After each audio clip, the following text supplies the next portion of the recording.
Enrique, usted es biólogo de profesión y divulgador de la ciencia desde hace muchos años. Junto con María de los Ángeles Aranda se ha dedicado a explicar a las grandes audiencias pues, temas muy complejos, hacerlos sencillos y para esto ha tenido presencia en los medios de comunicación desde 1989, lo que le ha valido 2 premios nacionales de periodismo. Con toda esta experiencia, con este bagaje, quisiera pedirle que nos explicara un poco sobre esto que es quizá el fundamento de lo que es la ciencia. Me refiero al método científico. ¿Podría hablarnos un poco de esto, del método científico? ¿Qué es? ¿Cómo se desarrolló? Claro que sí. Pues hay que comenzar por considerar que la ciencia es un sistema filosófico. Su nombre original era filosofía natural. De hecho, aparece ese nombre en el famoso libro de Newton, Principios Matemáticos de Filosofía Natural. La filosofía, cualquier sistema filosófico, parte de una serie de axiomas, de ideas que no son demostrables, pero que suenan lógicas.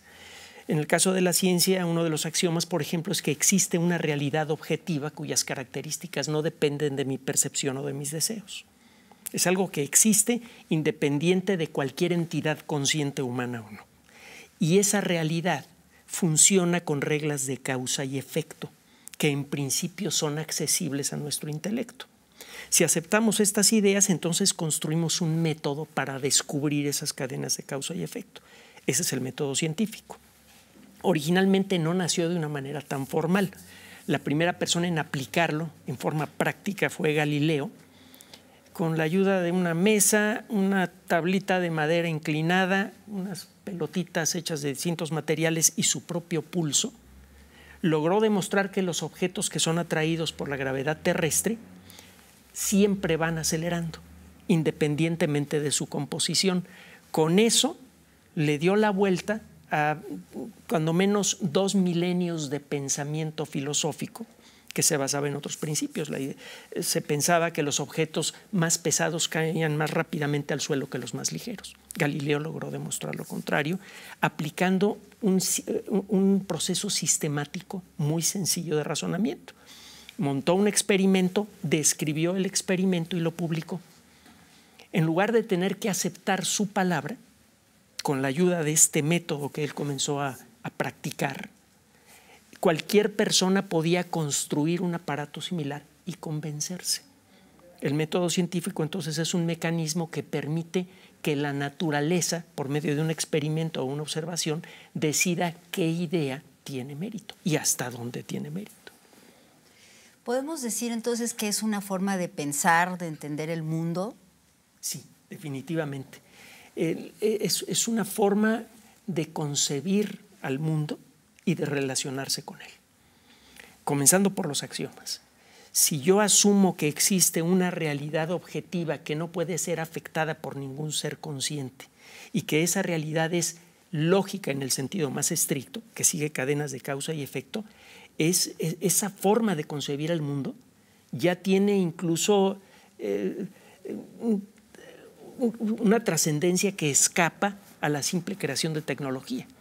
Una forma de concebir al mundo con esa perspectiva ya puede incluso invadir un poco el terreno que antes le correspondía a la religión, por ejemplo.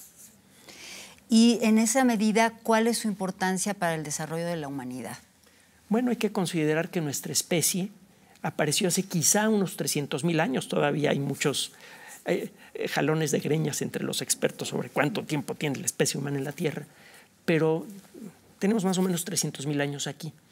Y solo fue en los últimos 350, 400 años que empezamos a construir tecnología avanzada.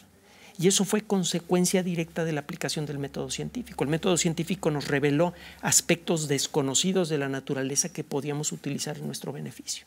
Gracias al método científico, en un intervalo de tiempo muy pequeño, en un intervalo de tiempo que pueden cubrir las vidas de 4 personas muy longevas, 4 personas centenarias, pasamos de cómo se vivía en el Renacimiento a la posibilidad de colonizar el sistema solar, por ejemplo. O sea, ha tenido un impacto profundísimo en nuestra capacidad para hacer cosas y también, aunque en menor grado, en nuestra capacidad para pensar de manera objetiva y colectiva. En ese sentido, ¿cuáles serían como las principales características? Mencionabas la investigación, la comprobación, la experimentación, pero ¿cómo lo podríamos sistematizar?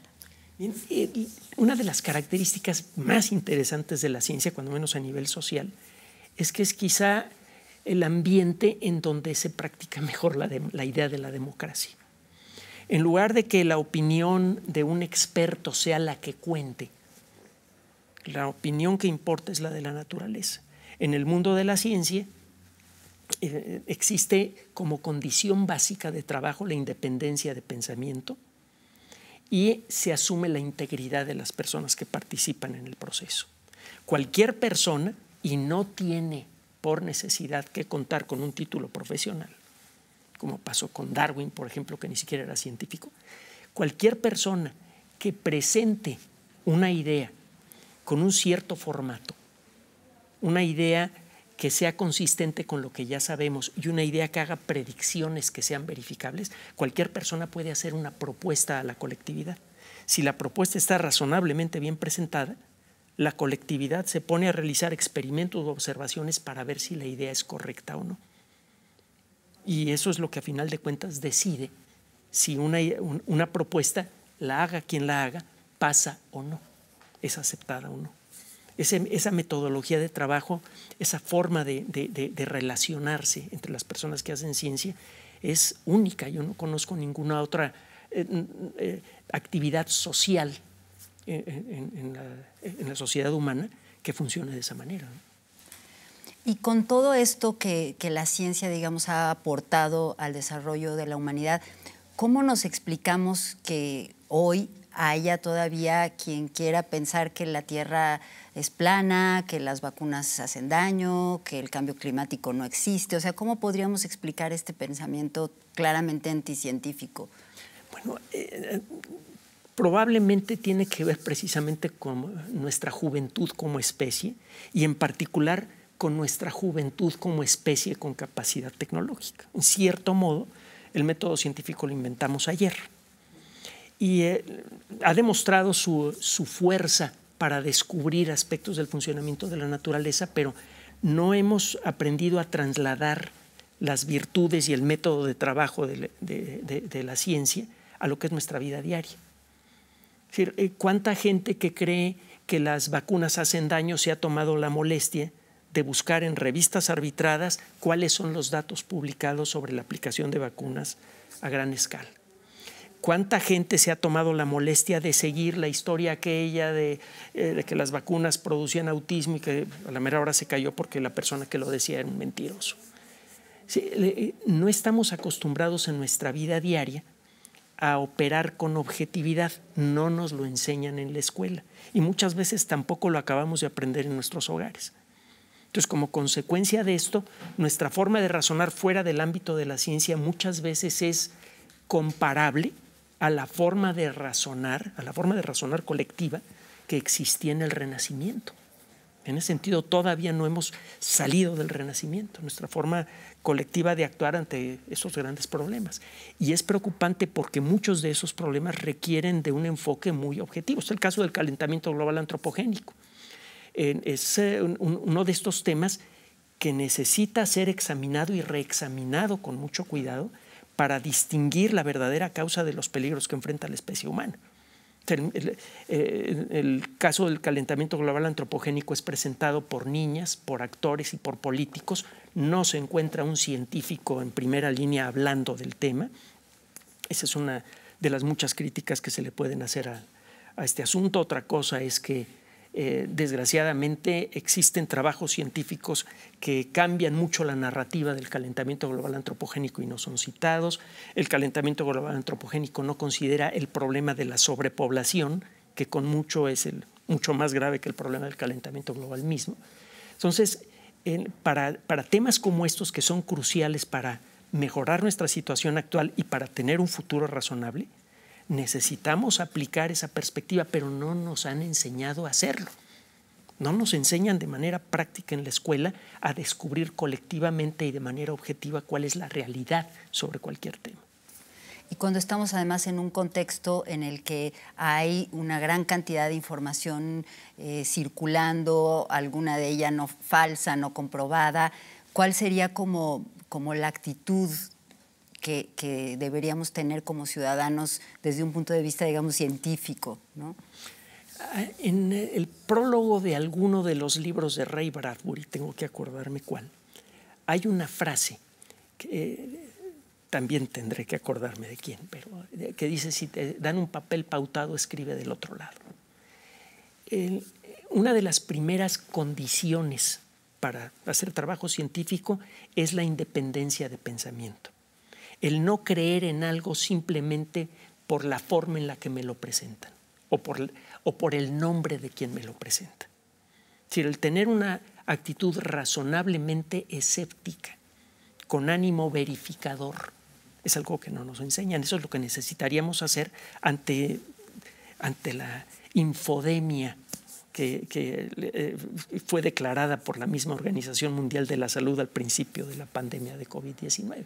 Necesitaríamos aprender a analizar por cuenta propia lo que se dice en WhatsApp, en Twitter, en Facebook, en todas las redes sociales, a seguir el hilo de la información, a buscar fuentes objetivas de información sobre el tema que nos ha llamado la atención, por ejemplo, si las vacunas son peligrosas o no, para luego tener nosotros elementos para tomar una decisión. Nadie hace eso.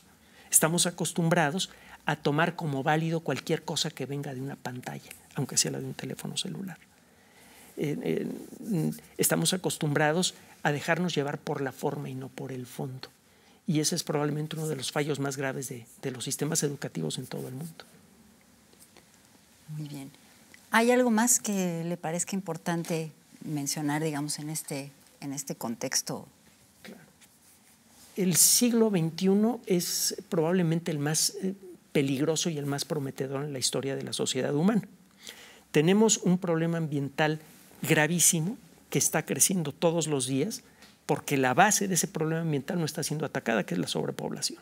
Cada día entran al mundo, ya considerando nacimientos y muertes, más de 330,000 personas, pues como 2 millones a la semana, que necesitan comida, que merecen comida, merecen entretenimiento, merecen un lugar donde vivir, y todo eso sale de la naturaleza. Necesitamos resolver eso urgentemente.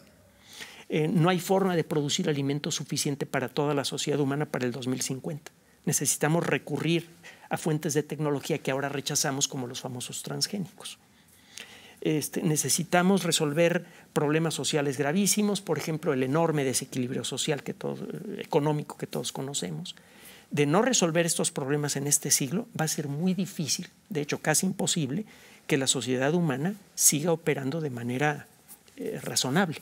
Es más, probablemente no vamos a tener un ecosistema del que podemos depender. Pero por otro lado, si encontramos la solución a esos problemas, y podemos hacerlo a través del método científico, la promesa es enorme. Estamos por iniciar la colonización definitiva del sistema solar. La primera colonización que no va a involucrar un choque de culturas. Estamos a punto de iniciar una revolución en el mundo de la genética que podría cambiar de manera muy profunda nuestra salud y nuestra esperanza de vida. Estamos a punto de iniciar una revolución tecnológica en el mundo de la ciencia de materiales que podría cambiar de manera muy profunda la forma en la que vivimos. Sí, para finales de siglo, la contrapromesa a la promesa del desastre es la de una sociedad por primera vez lo suficientemente rica y lo suficientemente balanceada para llevar una buena relación con el entorno y para ofrecerle un nivel de vida mínimamente razonable a todos sus miembros. Eso también es posible. La diferencia entre el desastre y esta casi utopía está en aplicar las perspectivas objetivas del conocimiento en todos los ámbitos de nuestras actividades, no nada más en el mundo de la ciencia. Muy bien, pues muchísimas gracias. Gracias.